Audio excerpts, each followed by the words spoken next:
Yan, tubo na yan, tubo. Hmm. Laki pala ng tubo nila yun. Diba? Sino nahabol? Ano po kasi ito? Dati yung bahay niya.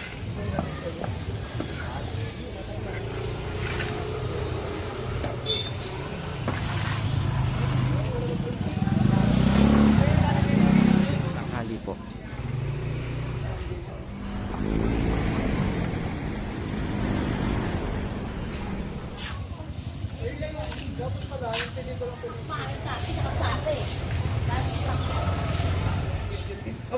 Ay, marami kayong motor na lang.